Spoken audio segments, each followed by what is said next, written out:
પેલા આપણે એસ કક્ષક માટે એસ કક્ષક માટે n નું લઘુત્તમ મૂલ્ય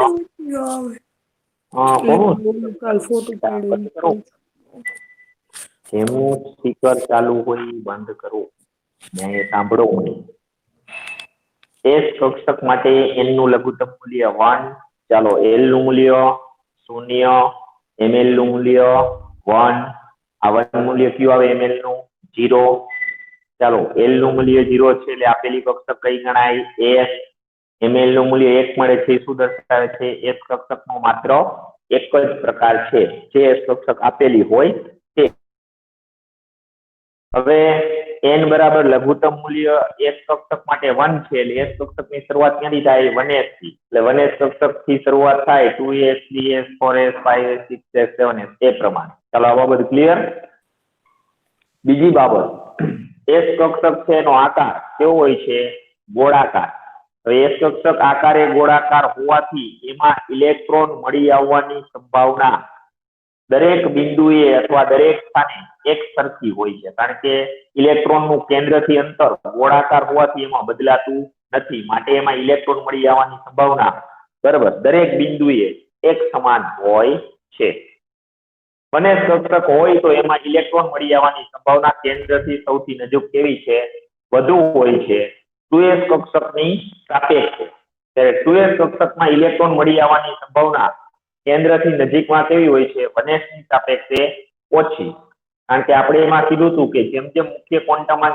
n નું મૂલ્ય જુદી જુદી s કક્ષકોમાં વધતું જાય છે તેમ તેમ કક્ષકોનું કદ અને ઉર્જા છે એમાંય ક્રમશઃ વધારો થાય છે 1s થી 2s 2s થી 3s 3s થી 4s 4s થી 5s એનાથી 6s એ તરફ જેમ જેમ તમે આગળ જાશો તેમ તેમ n નું મૂલ્ય વધવાની સાથે સાથે કક્ષકનું કદ અને ઉર્જા છે એમાં ક્રમશઃ વધારો થતો જાય છે ચલો આટલું આપણે ધ્યાનમાં લીધું ચલો આટલું બધાને રેડી s કક્ષક માટે પછી નોડ તો નોડ છે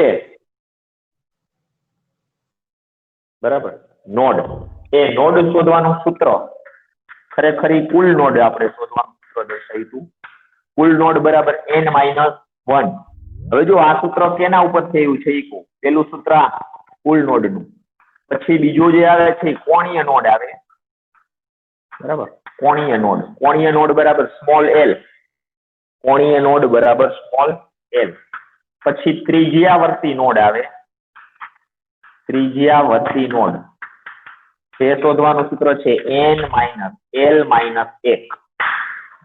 n - l - 1 આ ત્રિજ્યાવર્તી નોડ શોધવાનું સૂત્ર છે n - l - 1 હવે કુલ નોડ નું સૂત્ર છે કુલ નોડ બરાબર સૂત્ર શું છે તો કે કોણીય નોડ આ લખવું હોય તો લખી લેજો ક્યાંય પ્લસ ત્રિજ્યાવર્તી નોડ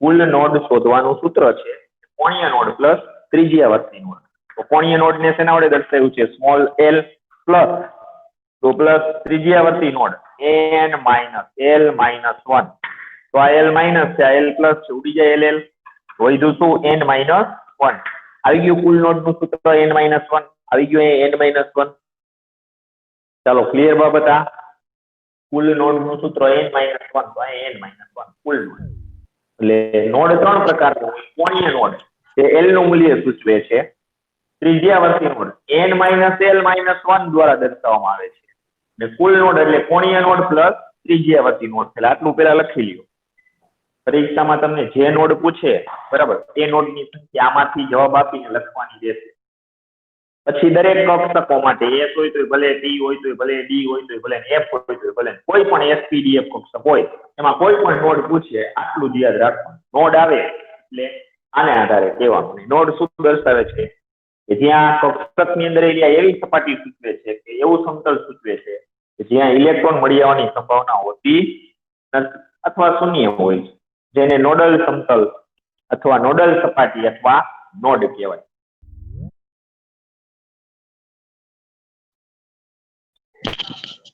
લખાઈ ગયું સર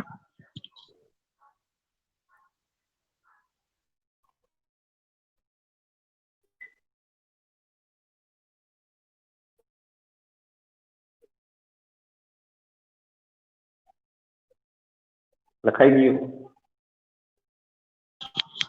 हाँ सर सर 1 मिनिट રાખજો। હા હા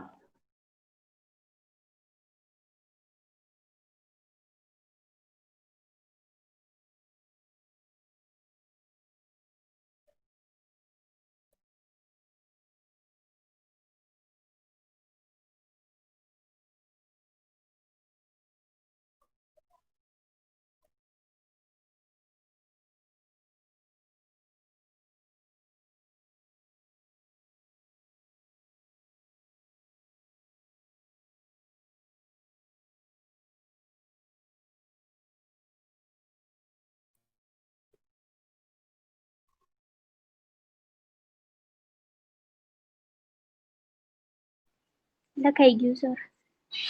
ઓકે ચાલો રેડી આટલું બધા લખાઈ ગયું બધા વિદ્યાર્થી મિત્રોને?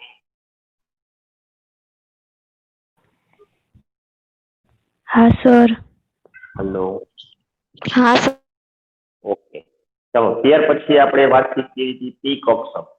ચાલો પી કક્ષક માટે n નું લઘુત્તમ મૂલ્ય 2, l નું મૂલ્ય 1, ml નું મૂલ્ય 3, ત્યાં ત્રણ મૂલ્યો ml ના -1, 0 ને +1। l નું મૂલ્ય 1 તો કઈ કક્ષક સૂચવે છે? p।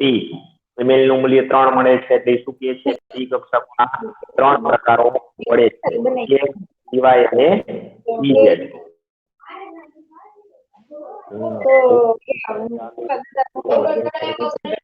હેલો મોકલજો લેક્ચર તો ફાઈનલ લેક્ચર એ એ એ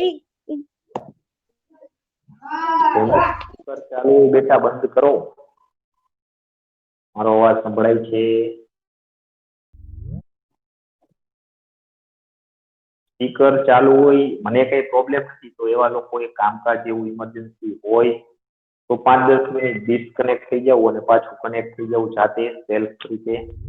પણ તમારું સ્પીકર ચાલુ હોય એનાથી નેટ મારે વહી જાય, મારે નેટનો સિમ્બોલ વહી જાય એટલે બધા વિદ્યાર્થીઓને સાંભળવામાં તકલીફ પડે, બરાબર?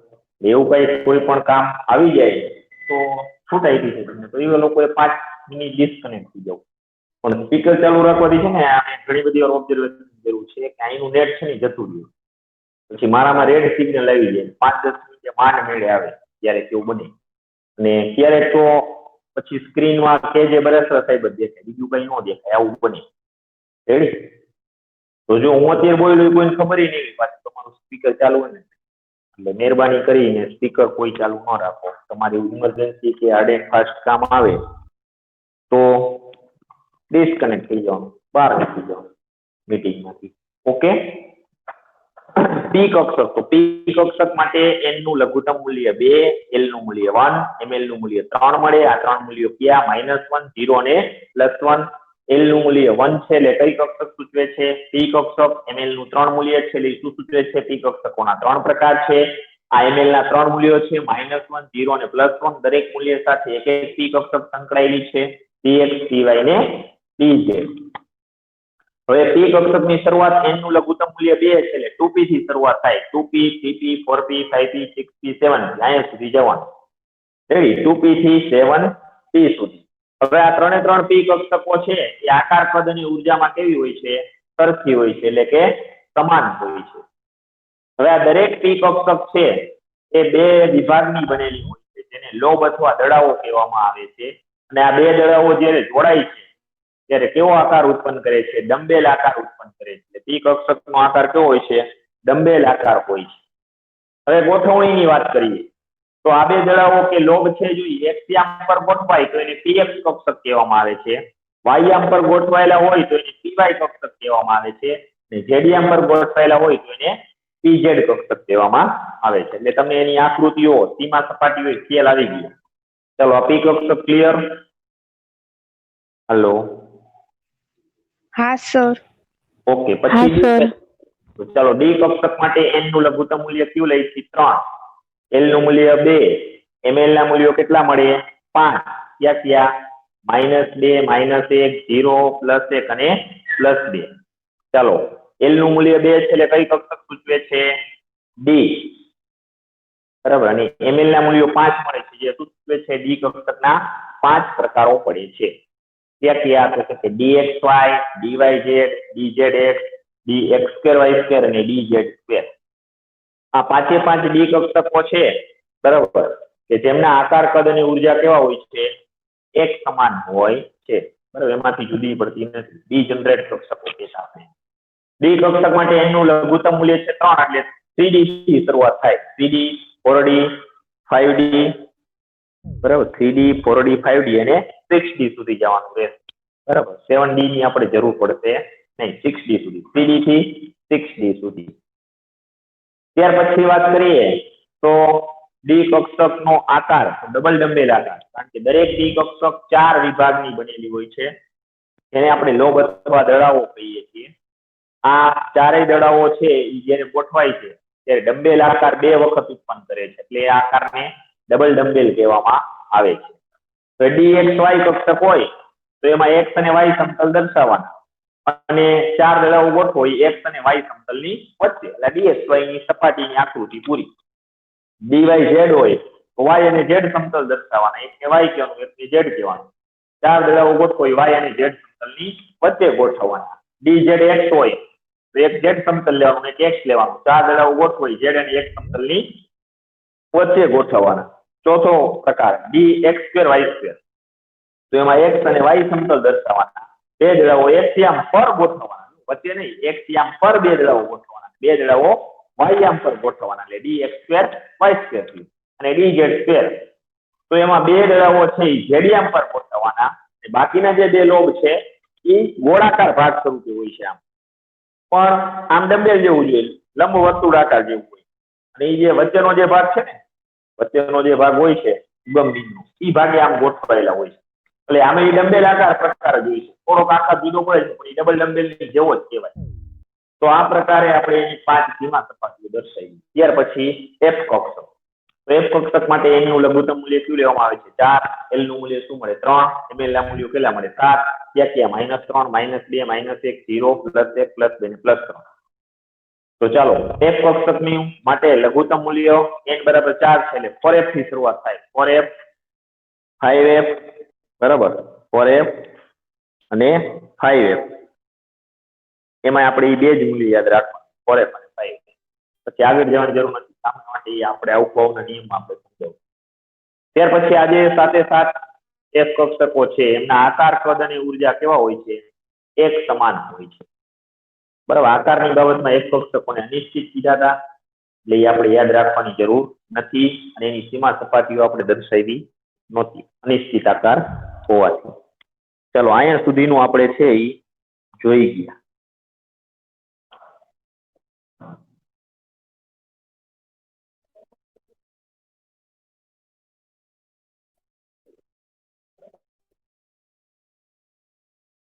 ચાલો આટલું રેડી બધાને હા સર રેડી ચાલો હવે આજે એક નવી બાબત જોઈ લઈએ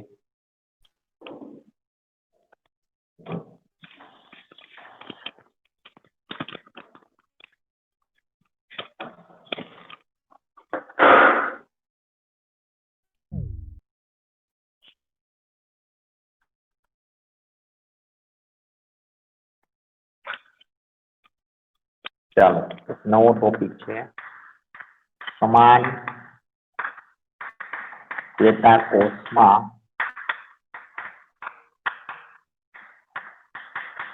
કક્ષકોની ઉર્જા પરમાણુ ક્રમાંકના વધારા સાથે ઘટે છે ચાલો આ એક મુદ્દો મારે સમજાવવો છે શું કીધું છે જો સમજવાનો પ્રયત્ન કરો આ એક વાક્ય છે સમાન ચેતાકોષમાં કક્ષકોની ઉર્જા પરમાણુ ક્રમાંકના વધારા સાથે ઘટે છે તો અહીંયા હું એક સમાન પેટાકોષ 2s ધારી લઉં કયો ધારી લીધો 2s ચાલો આ પેટાકોષ થઈ ગયો ને s કક્ષક છે એટલે 2s પેટાકોષ કયો છે 2s તો હું જુદા જુદા પરમાણુ લઉં છું હાઇડ્રોજન લિથિયમ સોડિયમ અને પોટેશિયમ બરાબર એ દરેકની કક્ષકોની ઉર્જાને એનર્જી વડે દર્શાવવામાં આવે છે, એના ઉપરથી E વડે. તો આ અહીંયા લખું છું 2s કક્ષકની ઉર્જા, અને શું વચાય એનર્જી એટલે ઉર્જા, અહીંયા નીચે શું લખ્યું છે 2s, આને શું વચાય 2s કક્ષકની ઉર્જા કયા પરમાણુની? હાઇડ્રોજન. એટલે આખું આ રીતના વાંચશું કે હાઇડ્રોજન પરમાણુ છે એની 2s કક્ષકની ઉર્જા, E2s લિથિયમ Li, અને શું વચાય લિથિયમ પરમાણુની 2s કક્ષકની ઉર્જા, લિથિયમ પરમાણુની 2s કક્ષકની ઉર્જા. આને શું વચાય E2s સોડિયમ, તો સોડિયમ પરમાણુની 2s કક્ષકની ઉર્જા, અને E2s પોટેશિયમ કે આને શું વચાય પોટેશિયમ પરમાણુની 2s કક્ષકની ઉર્જા. તો ચાલો તમે જાણો છો કે આનો પરમાણુ ક્રમાંક Z બરાબર હાઇડ્રોજનનો 1, લિથિયમનો 3, સોડિયમનો 11 અને પોટેશિયમનો 19. તો કોઈ પણ પરમાણુનો જેટલો પરમાણુ ક્રમાંક હોય એટલા પ્રોટોન હોય. તો આના કેન્દ્રમાં પ્રોટોન 1, આના કેન્દ્રમાં પ્રોટોન 3, આના કેન્દ્રમાં એટલે સોડિયમ પરમાણુના કેન્દ્રમાં પ્રોટોન 11 અને પોટેશિયમ પરમાણુ લ્યો તો એના કેન્દ્રમાં પ્રોટોન 19, એના કેન્દ્રમાં પ્રોટોન 19. ચલો ક્લિયર આટલું બધાને? હા સર. Hello, okay. હવે મને કહો કે આ જે ઉર્જાનો ક્રમ છે એ આ પ્રમાણે, જો પરમાણુ ક્રમાંક વધ્યો 1, 3, 11 અને 19, તો પરમાણુ ક્રમાંકના વધારા સાથે કક્ષકોની ઉર્જા છે એ શું થાય છે? ક્રમશઃ ઘટે છે. એટલે ગ્રેટર ધેન મૂકવાના અહીંયા બધામાં ઉર્જાના ક્રમમાં. પરમાણુ ક્રમાંક જેનો સૌથી વધારે છે 19, એની ઉર્જા સૌથી ઓછી એટલે ગ્રેટર ધેન. એટલે આનો અર્થ થાય કે હાઇડ્રોજન પરમાણુની 2s કક્ષકની ઉર્જા છે લિથિયમ પરમાણુની 2s કક્ષકની ઉર્જા કરતા વધુ છે. લિથિયમ પરમાણુની 2s કક્ષકની ઉર્જા હાઇડ્રોજન કરતા ઓછી છે, ત્યારે સોડિયમ પરમાણુની 2s કક્ષક કરતા એની ઉર્જા કેવી છે? વધુ છે. ત્યારે સોડિયમ પરમાણુની 2s કક્ષકની ઉર્જા લિથિયમ કરતા કેવી છે? ઓછી છે. ત્યારે પોટેશિયમ પરમાણુની 2s કક્ષકની ઉર્જા કરતા ઉર્જા કેવી છે? વધુ છે. તો ચાલો આના પાછળનું કારણ શું મને કહી શકશે? એમાં આપી જ દીધું છે, લખી દીધું. ખરેખર તો જો આ બધાની કક્ષક 2s જ છે. જોયું તમે? એક માર્ક કર્યું. આ દરેક પરમાણુ છે એની કક્ષક 2s જ છે, સરખી જ છે, સમાન છે. એટલે કેન્દ્રથી આ બધાની 2s કક્ષક છે તો એક સમાન અંતરે જ આવેલી હોય. કેન્દ્રથી આ 2s કક્ષક જ છે બધાની. કેન્દ્રથી આ 2s કક્ષક કોઈ પણ પરમાણુ લ્યો એની સમાન અંતરે જ હોય. તો એના ઇલેક્ટ્રોન સરખા અંતરે જ હોય. કેન્દ્રથી ઇલેક્ટ્રોન સરખા અંતરે જ હોય. છતાંય ઉર્જાનો ક્રમ માટે આ પ્રમાણે મળ્યો. કોઈ કહેશે મને? મેં લખી દીધું છે આમાં, ઉપયોગ કરી ગયો છે. કેમ કે એનો પરમાણુ ક્રમાંક હોય એટલે. પરમાણુ ક્રમાંક તો બધા હોય ને બેટા.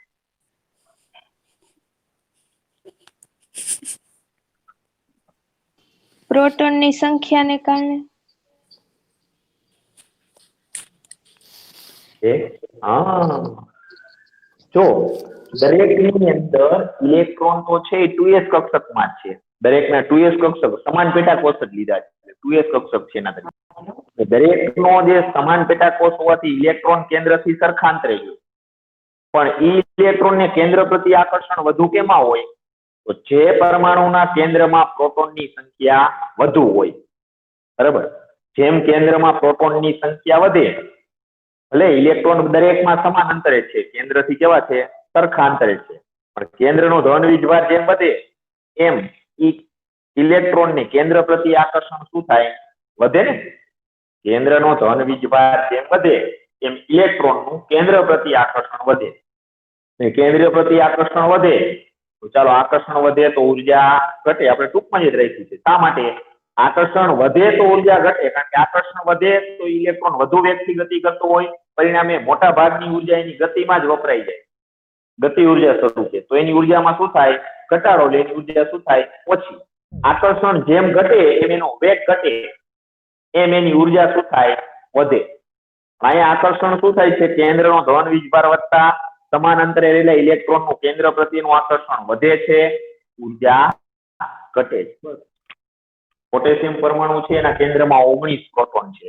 એનો 2s કક્ષકનો ઇલેક્ટ્રોન છે એ સૌથી કેન્દ્ર પ્રત્યે વધુ આકર્ષણ અનુભવે છે. આકર્ષણ વધ્યું એટલે એની ઉર્જા સૌથી ઓછી. ચાલો છે ઓછી સૌથી. પછી આમાં પ્રોટોન 11 થયા, તો આના કરતા ઉર્જા વધી, આના કરતા ઓછી. હવે સમજાઈ ગયો આખો ક્રમ બધાને? હા સર. હેલો હા સર. હા સર. હા એમ. ઓકે ઓકે ચાલો લખવું તો લખી દઈએ. લખવાનું છે.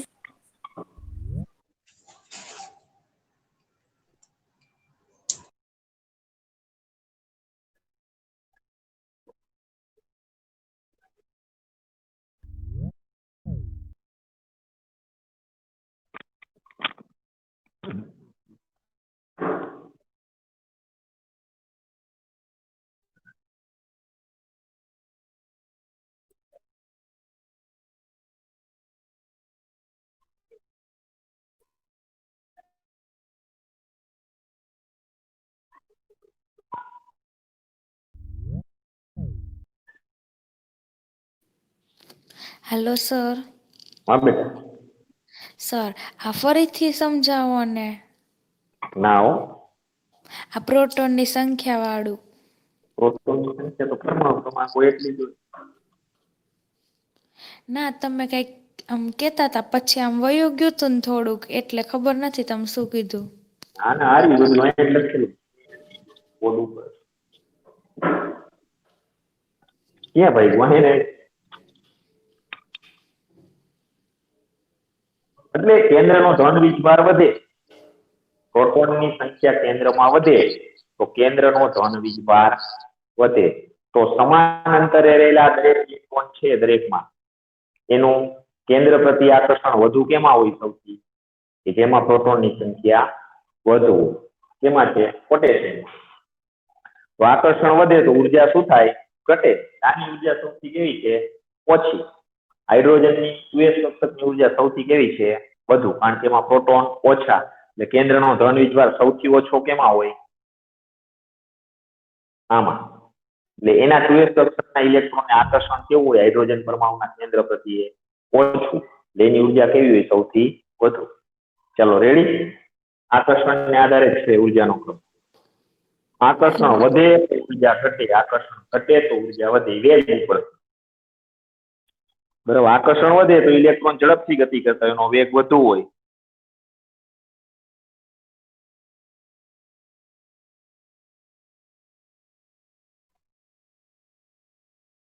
ચાલો ક્લિયર હવે આટલું બધાને.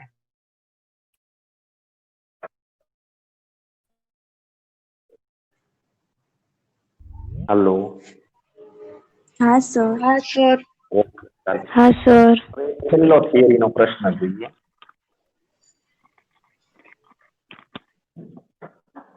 પરમાણુમાં ઇલેક્ટ્રોનની ગોઠવણીના નિયમો. પરમાણુમાં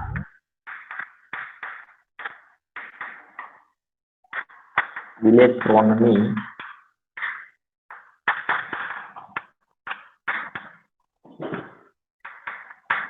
ગોઠવણી માટેના નિયમ. ચાલો પરમાણુની અંદર ઇલેક્ટ્રોનની ગોઠવણી એટલે ઇલેક્ટ્રોન રચના બરાબર જેને આપણે કહેવાના છે ઇલેક્ટ્રોન રચના. ચેપ્ટરનો સૌથી અગત્યનો ટોપિક ઇલેક્ટ્રોન રચના વિવિધ પરમાણુ. મેં તમને એક ટેબલ ગઈકાલે કીધું હતું 1 થી 30 તત્વોના હાઇડ્રોજન થી ઝિંક સુધીના તત્વોની સંજ્ઞા પરમાણુ ક્રમાંક બરાબર આ યાદ રાખી લેવાનું છે. નવા રાખ્યું તો નેક્સ્ટ બેટમાં બધા ક્લિયર રાખજો. ઇલેક્ટ્રોન રચના હું શીખવાડવાનો છું. Hello sir. પ્રશ્ન જોઈ લઈએ. હા સર તમે અત્યારે શું કરાવ્યું ઓલું લખાવ્યું પછી. લખાયું પછી કાંઈ નહીં નવો પ્રશ્ન ચાલુ. હા હા. પરમાણુમાં ઇલેક્ટ્રોનની ગોઠવણી માટેના નિયમો. 3 નિયમોનો આપણે અભ્યાસ કરવાના છીએ. પરમાણુમાં ઇલેક્ટ્રોનની ગોઠવણી માટેના 3 નિયમો. પહેલો નિયમ આઉફ બાઉનો નિયમ. નામ કેવું છે આઉફ બાઉ.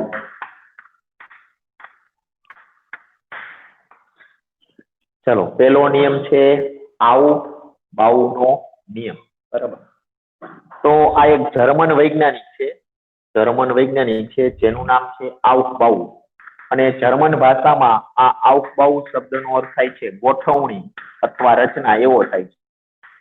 જર્મન ભાષામાં આ આઉફ બાઉ શબ્દનો અર્થ શું થાય છે ગોઠવણી અથવા રચના. આપણે પરમાણુની અંદર ઇલેક્ટ્રોનની ગોઠવણી એવું સમજવાનું. પરમાણુની અંદર ઇલેક્ટ્રોનની ગોઠવણી અથવા પરમાણુની ઇલેક્ટ્રોન રચના શબ્દનો ઉપયોગ કરો તો પરમાણુની ઇલેક્ટ્રોન રચના એવો થાય છે. ચાલો આ અર્થ થયો. અર્થ બધાને ક્લિયર? હા સર. હા સર.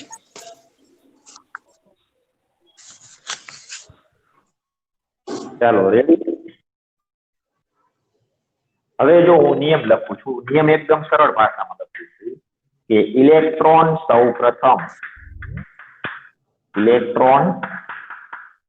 સૌપ્રથમ નીચી ઉર્જાવાળી કક્ષકમાં ભરાય.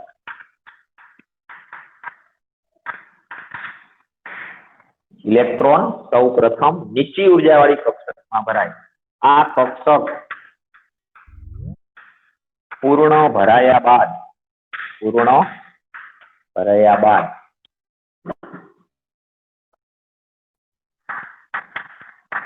તેનાથી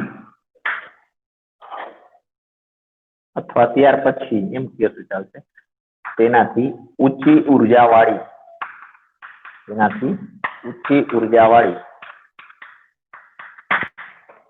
કક્ષકમાં ઇલેક્ટ્રોન ભરાય અથવા દાખલ થાય છે.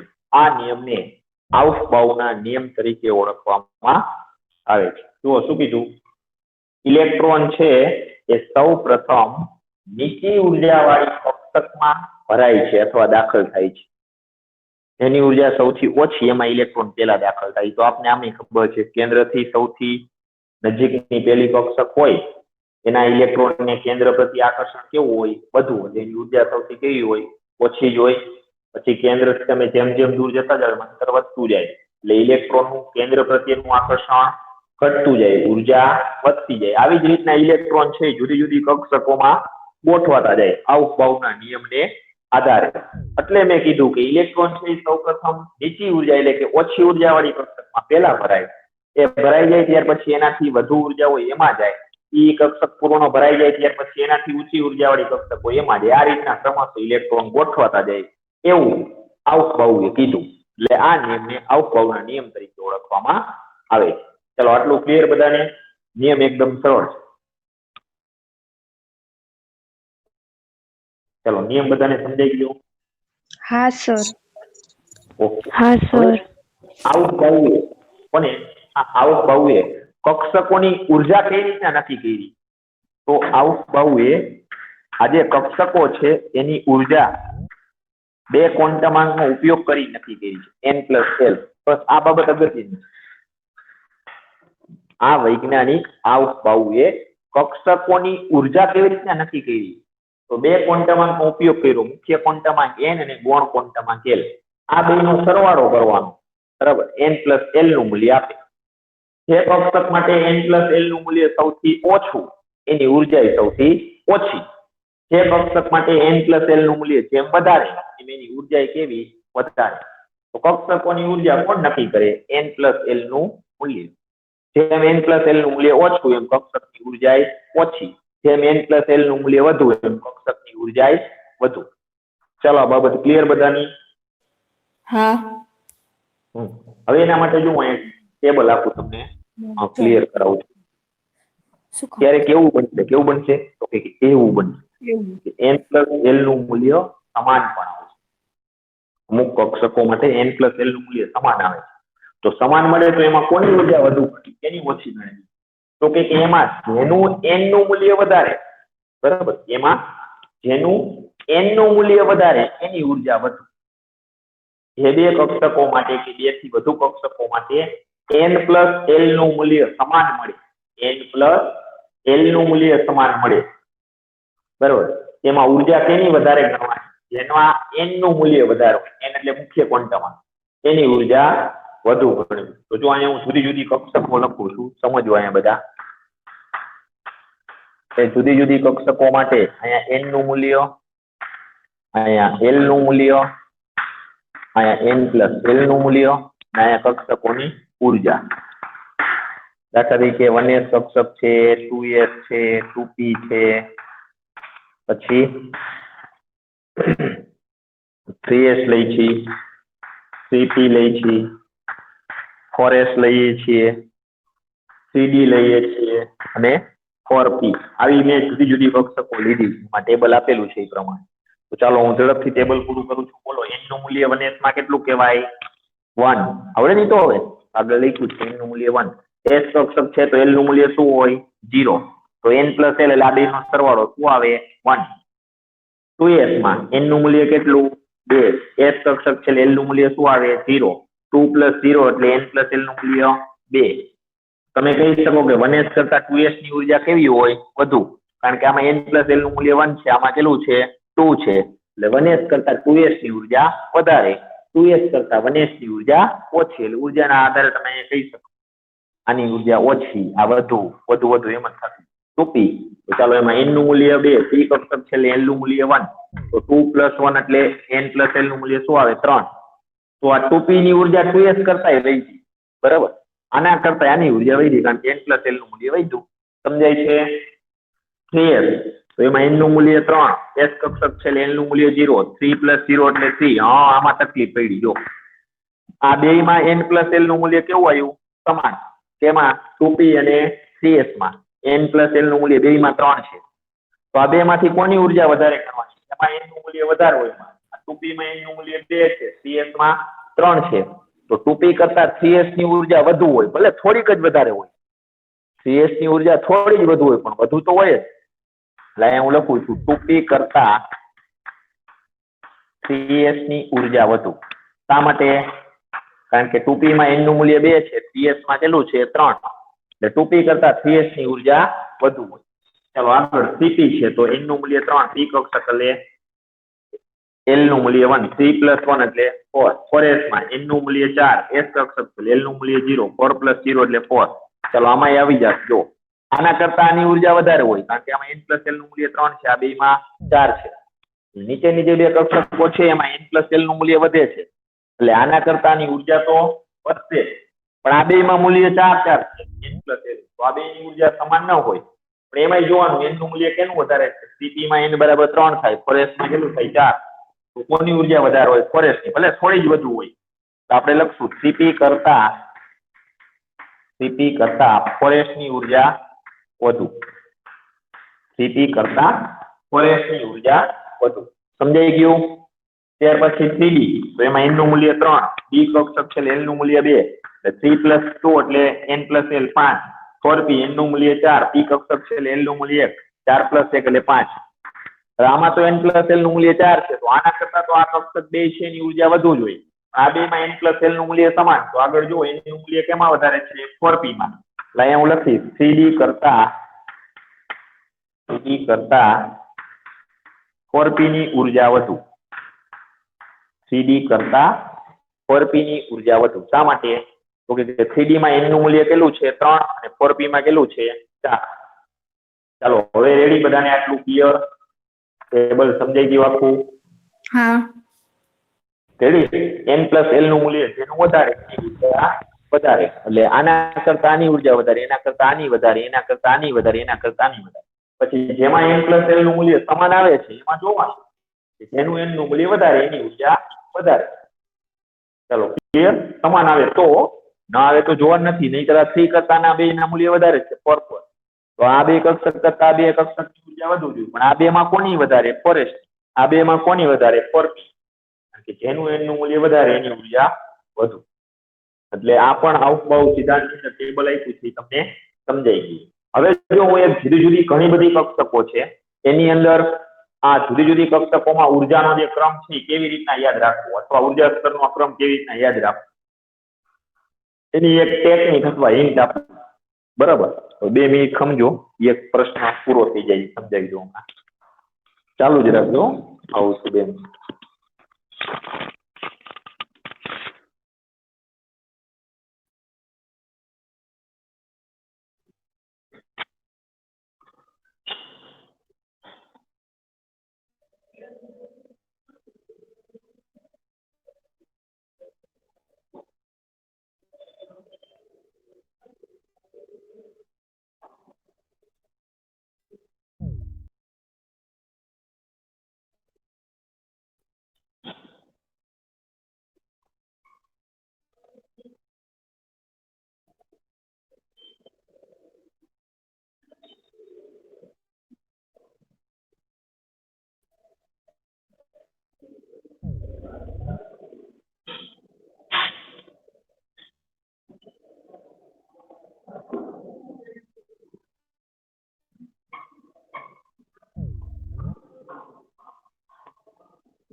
તો ચાલો ટેબલ બધાને સમજાઈ ગયું? હા સર. ઓકે, જો હવે હું હા, છે ને સર. તમને જુદી જુદી કક્ષકો છે એમાં ઉર્જા સ્તરનો ક્રમ યાદ રાખવાની રીત શીખડાવું છું, કારણ કે આપણી પાસે ઘણી બધી કક્ષકો. એ રીતમાં આમ કાંઈ નથી, n+l નું મૂલ્ય જ તમારે એપ્લાય કરવાનું. કદાચ તમને ભૂલાઈ જાય એકાદી કક્ષક યાદ ક્રમ રાખ્યું હોય તો મૂંઝાવાનું નથી તમારે, બરાબર? તો શું સમજવાનું એ વાત, n+l નું મૂલ્ય છે એનો સરવાળો કરી લેવાનો. જેનું n+l નું મૂલ્ય વધારે એની ઉર્જા કેવી ગણવાની? વધારે.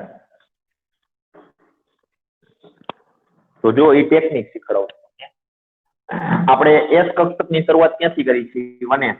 તો પહેલા આવે 1s, પછી 2s, પછી ક્યાં સુધી શક્ય છે મેં શીખડાયું છે કક્ષકો.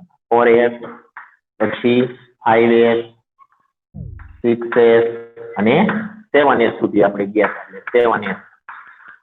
ચાલો રેડી. S કક્ષકો બધી જ શક્ય છે. મુખ્ય ક્વોન્ટમમાં n ના મૂલ્ય 1 થી ક્યાં સુધી લઈ જવાની? 7 સુધી. પછી p કક્ષકો. p કક્ષકની શરૂઆત ક્યાંથી થાય? n બરાબર 2 થી, એટલે 2p. એટલે 2 ની નીચે જ લખવાનું. આ 2s છે ને, તો એની નીચે 2p. ચાલો પછી 3p, પછી 4p, પછી 5p, પછી 6p અને આ 7p. બરાબર, એમાં 7p સુધી જવાનું. પછી d કક્ષક. તો d કક્ષકની શરૂઆત ક્યાંથી થાય? n બરાબર 3 થી, એટલે અહીંયા જવાનું. તો 3p ની નીચે લખવાની 3d, પછી 4d, પછી 5d અને પછી 6d. મેં અહીંયા જો 6d સુધી કીધું, એમાં 7d લખવાની નહીં.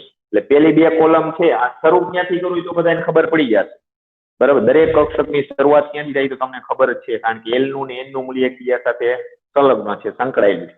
અહીંયા પૂરું ક્યાં કરવું? તો પેલી બે કોલમ છે s અને p ની 7 સુધી લઈ જવાની. છેલ્લે d ની લ્યો ને ત્યાં છેલ્લી કોલમ ખાલી રાખવાની.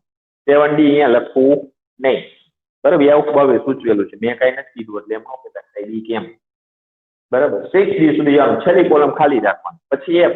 તો f કક્ષકની શરૂઆત ક્યાંથી થાય? n બરાબર 4 થી, એટલે 4f. એટલે અહીંયા 4 ની નીચે લખવાનું, 4d ની નીચે 4f, પછી 5. એમાં છેલ્લી બે કોલમ ખાલી રાખ, 6 વાળી અને 7 વાળી ખાલી રાખ, બરાબર? શોર્ટકટ ફોર્મ્યુલા છે, યાદ રાખવાનું.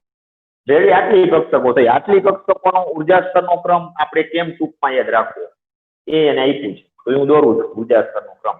પછી જો આપણે વારી ઘડીનો ઉપયોગ કરશો તો તમને આઈડિયા આવી જાય, દોરતા આવડી જાય. કારણ કે આટલી કક્ષકોનો ઉર્જા સ્તરનો ક્રમ આપણે જાણતા હશું ને, તો આવર્ત કોષ્ટકમાં આવેલા આના પછીનું ચેપ્ટર આપણે ચલાવવાના છે, આવર્ત કોષ્ટક વાળું. તો એમાં આવેલા 118 તત્વો છે એના પરમાણુ ઇલેક્ટ્રોન રચના તમને આવડી જશે. એમાં માત્ર આટલી જ કક્ષકોનો ઉપયોગ થશે. ભલે એમાં છેલ્લે આપેલી છે એનો ઉપયોગ થઈ નહીં તોય પૂરી થઈ જશે. હવે જે તો શોધાશે એની ઇલેક્ટ્રોન રચના આની પરથી જ થઈ જશે. તો સૌથી ઓછી ઉર્જા આની હોય. કોની હોય? આની. આની એટલે કોની? 1s. બરાબર. પછી આ રીતના આગળ વધતું જવાનું. જો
સ્કેલની મદદથી દોરશો એટલે સરસ મજાની લાઈન થશે.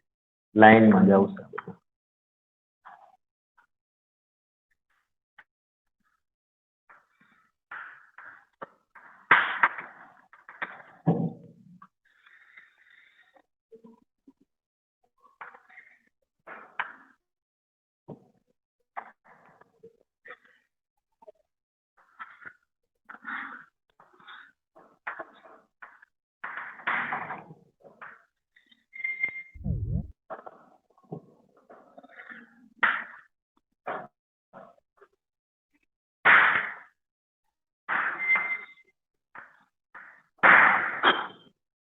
ચલો આ પ્રમાણે થાય. રેડી. હવે સૌથી ઓછી ઉર્જા આ એરો જાય ને એમ જવા. સૌથી ઓછી ઉર્જા કોની? 1s. એટલે હું લખું છું 1s. પછી એનાથી વધુ ઉર્જા કોની? તો 1s થી પછી આમાં આવ્યા એટલે આ 2s.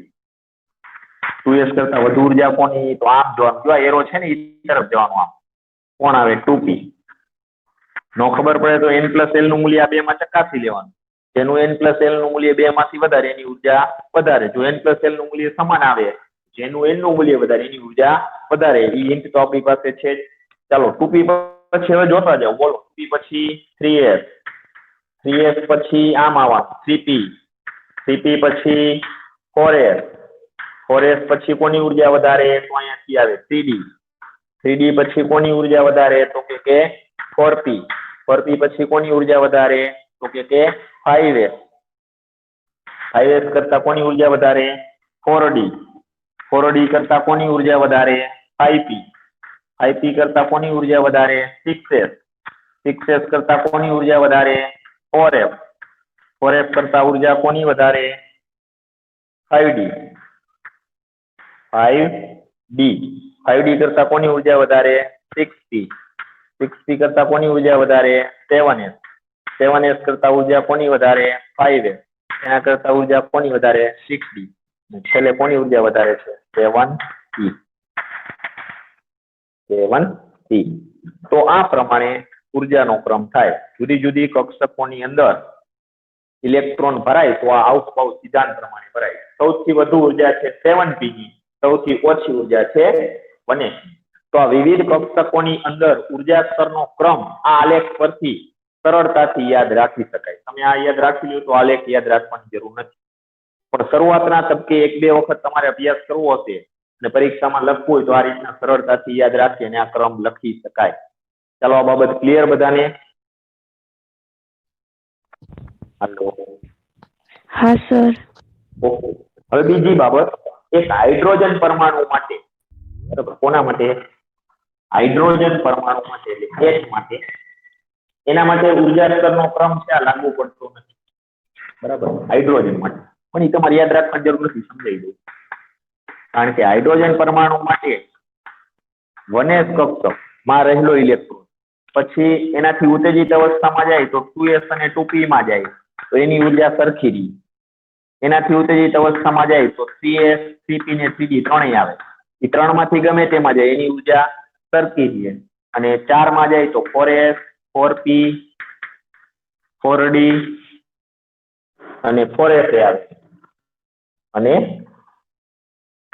4s આવે. 4 માંથી ગમે તેમાં જાય એની ઉર્જા સરખી રહે, ઇક્વલ ટુ લખાય. પણ 1s કરતા એનો ઇલેક્ટ્રોન 2s માં જાય એટલે ઉર્જા વધુ જોઈએ. 2s કરતા 3s માં જાય એટલે ઉર્જા વધુ જોઈએ. 3s કરતા જે n બરાબર 4 વાળા મૂલ્યમાં જાય, આમાં n બરાબર 4 છે દરેકમાં. આ ત્રણેયમાં n બરાબર 3 છે અને આ દરેકમાં n બરાબર 2 છે અને આ એકમાં n બરાબર 1 છે. તો હાઇડ્રોજન પરમાણુનો ઇલેક્ટ્રોન ખરેખર હોય કઈ કક્ષકમાં? 1s માં જોઈએ. એટલે એની ભૂમિ અવસ્થા કહેવાય. 1s કક્ષક છે એની ભૂમિ અવસ્થા કહેવાય, n બરાબર 1 મૂલ્ય વાળી.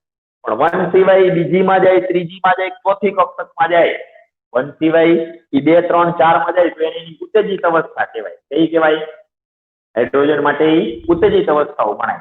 પણ એ ઉત્તેજિત અવસ્થામાં 1 કરતા 2 માં જાય તો ઉર્જા વધી, 2 કરતા 3 માં જાય તો એના કરતા ઉર્જા વધી, 3 કરતા 4 માં જાય તો એની ઉર્જા વધી જ કહેવાય. પણ એ 4 માં ગમે તેમાં જાય, s માં જાય, p માં જાય, d માં જાય કે f માં, એ 4 માં જાય તો એની ઉર્જા સરખી જ રહે. એની હાઇડ્રોજન પરમાણુના ઇલેક્ટ્રોન. જો બાકીના પરમાણુમાં આવું નહીં જોવા મળે. બાકીના પરમાણુમાં રાજક્રમ જોવાનો. ભલે sp-df 4 જુદી થઈ જાય છતાં એનો ઉર્જાનો ક્રમ બદલાશે. હાઇડ્રોજન પરમાણુ માટે જ આવું એક શક્ય છે કારણ કે એમાં માત્ર ઇલેક્ટ્રોન કેટલા છે? એક. એની ઇલેક્ટ્રોન રચના સૌથી સાદી અને સરળ છે એટલા માટે. પછી હાઇડ્રોજનનો ઇલેક્ટ્રોન પહેલીમાંથી ત્રીજીમાં જાય તો 3s માં જઈ શકે, 3p માં જઈ શકે, 3d માં જઈ શકે. આ ત્રણ માંથી ગમે તેમાં જાય એની ઉર્જા કેવી રહે? સમાન જ રહે. એટલે ઇક્વલ ટુ લખાશે. 3s = 3p = 3d. હાઇડ્રોજનનો ઇલેક્ટ્રોન પહેલી કક્ષકમાંથી બીજી ગમે તેમાં જાય, 2s માં જાય કે ભલે 2p માં જાય, એની ઉર્જા બદલાય નહીં. ચાલો આ બાબત ક્લિયર? આ એક હાઇડ્રોજન પરમાણુ માટેનો જ આ ક્રમ છે. ટેક્સ્ટમાં આપ્યો હશે, તમે જોશો તમને આઈડિયો આવી જશે. બાકીના કોઈ પણ પરમાણુમાં એવું નહીં બને. બાકીના પરમાણુમાં આપણે ઉર્જાનો ક્રમ છે અહીંયા જે નીચે દર્શાવ્યો છે એને જ ફોલો કરવાનો રહેશે. ચાલો આ વસ્તુ ક્લિયર? હા સર. હા સર. જો ટેક્સ્ટ બુકમાં જે ક્રમ આપ્યો છે ને બરાબર ઉજસ તો આવી રીતના છે આ લોકો એ લોકોએ શું કર્યું 1s 2s 3s 4s આડી લખી છે ને લાઈન એ લોકોએ ઊભી કરી છે જોઈજો line 1s 2s 3s 4s 5s 6s પછી બાજુમાં 2p ની એક એક મૂકી દીધી આવું છે મેં આડું ચિત્ર સ્પષ્ટ કર્યું છે એ લોકોએ ટેક્સ્ટમાં ઊભું ચિત્ર આપ્યું ક્રમ જ રહે ક્રમ બદલાશે નહીં એ પ્રમાણે યાદ રાખો તો ભલે આ રીતના આડું લખીને ક્રમ યાદ રાખો તો ભલે બે એક જ વસ્તુ છે તો પરમાણુની અંદર ઇલેક્ટ્રોનની ગોઠવણી માટેનો આ પહેલો નિયમ પૂરો કરો એટલે કે આ થયો આઉટબાઉનો નિયમ ચાલો આ નિયમ બધાને સમજાઈ ગયો